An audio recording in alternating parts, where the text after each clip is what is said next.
Hola a todos, hoy vamos a resolver un problema del curso de geometría del tema de triángulos. Vamos a resolver este problema que me dice según el gráfico calcule X.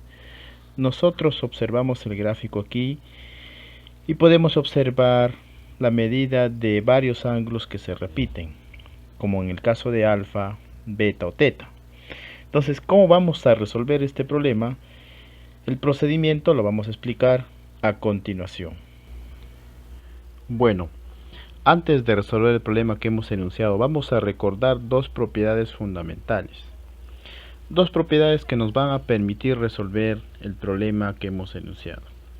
La primera propiedad es la siguiente. Si nosotros tenemos un triángulo y en él se han trazado las bisectrices exteriores BE y EC, estas bisectrices se intersectan en un punto E, que más adelante vamos a saber que ese punto es el excentro.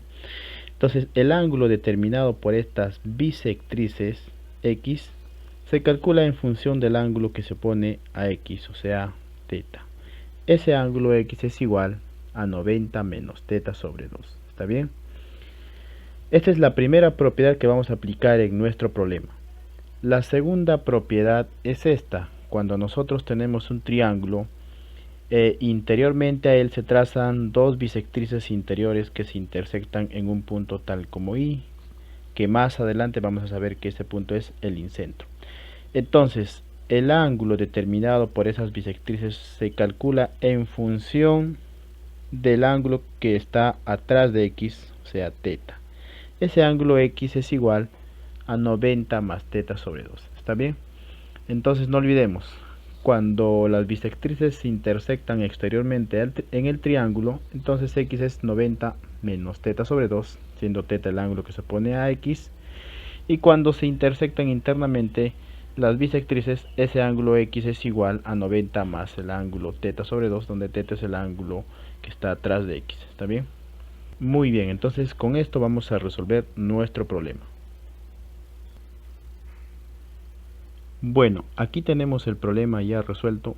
Vamos a explicar el procedimiento y vamos a aplicar las propiedades que ya hemos visto. Entonces a nosotros nos piden determinar el valor de X aquí. Aquí podemos observar una figura.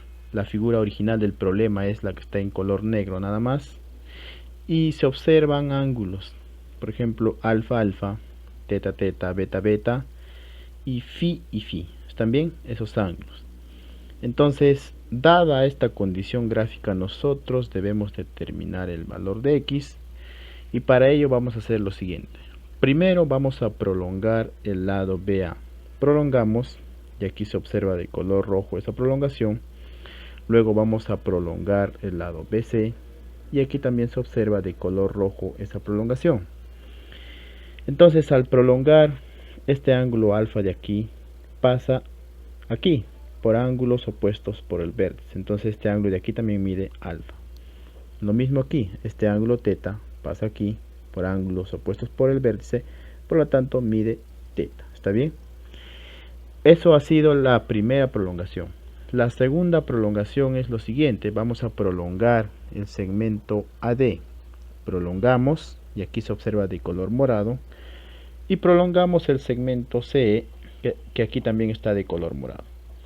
Ambas prolongaciones se intersectan en un punto que hemos llamado G. ¿Está bien? ¿Y para qué hemos prolongado aquí? De la misma manera que en el caso anterior. Aquí se observa dos ángulos beta y beta.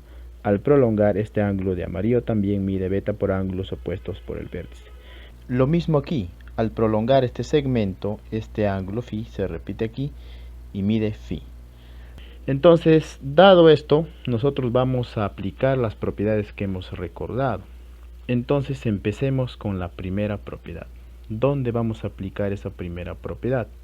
La vamos a aplicar aquí. Si ustedes observan el triángulo ABC, podemos observar que este segmento de aquí, o sea el segmento AG y el segmento GC, vienen a ser bisectrices exteriores de este triángulo, del triángulo ABC, de este triángulo que estamos sombreando.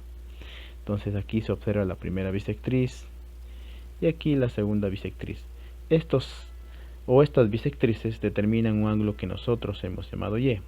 Entonces y se puede calcular en función de este 4x aplicando esta primera propiedad. Entonces podemos decir que y es igual a 90 menos 4x sobre 2, o sea esto. Y es igual a 90 menos 4x sobre 2, y aquí el valor de y es igual a 90 menos 2x. Este es el valor de y. Hemos aplicado la primera propiedad. Ahora vamos a aplicar la segunda propiedad, pero en este triángulo que estamos sombreando, el triángulo DEG. Podemos observar bisectrices interiores que se intersectan en el punto F. Entonces podemos decir que 5x es igual a 90 más y sobre 2. Entonces ponemos aquí 5x es igual a 90 más y sobre 2. Seguimos copiando aquí 5x, 90 también. Y el valor de y si lo reemplazamos, el valor de y como ya hemos calculado es igual a 90 menos 2x. Entonces ponemos 90 menos 2x y todo sobre 2. Esperamos aquí, bueno, 5x se copia tal como está, 90 también. Y aquí 90 entre 2, 45, 2x entre 2, x. ¿Está bien? Tenemos esta pequeña ecuación. Este x pasa a sumar a 5x y tenemos 6x. Y eso es igual a 90 más 45 y eso es igual a 135. Al efectuar la división, el valor de x nos va a salir 22,5 grados y eso viene a ser la respuesta del problema. Bueno, entonces para resolver este problema solamente hemos tenido que aplicar las dos propiedades que hemos recordado y el resto solamente es operar. Bueno, entonces vamos a pasar a resolver otro problema.